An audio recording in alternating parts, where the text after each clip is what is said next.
to wait. Gerry has a word, No. and then Matt will have the last word. Go ahead, Gerry. You got to unmute yourself. And I'm muted. Yeah. Hey, I appreciate you consolidating questions and getting that to the board, because that really is how we should be feeding our feedback back to the board. Since the last time we met, I watched both board meetings, and at the meeting on the 17th, there was a pretty lengthy report about our activities to the committee, and I'd like to remind the two directors here that they do not represent our committee or speak on our behalf. And while it's appropriate to update the board at large of the activities and to provide updates, comments should stick to facts and activities, and any questions or comments should be coming from the committee via what Jay has proposed here.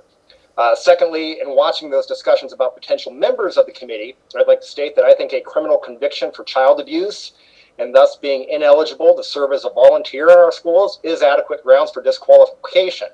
Quite frankly, I found the discussion to be abhorrent, considering the person being discussed also recently had a protection order placed against them after the court found that they had harassed district staff. If these aren't disqualifying factors, then what are?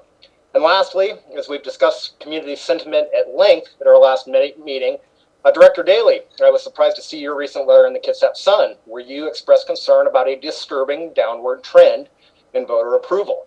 I think it's extremely disingenuous to express such concern when your previous letter and public statements were in fact discouraging voters from voting for the levy. I don't think it's proper for you to be concerned about conditions that you yourself contributed to. And I'll leave it at that. Matt, you have last word. No, not anymore. Hold it, Mr. Austin, hold it here.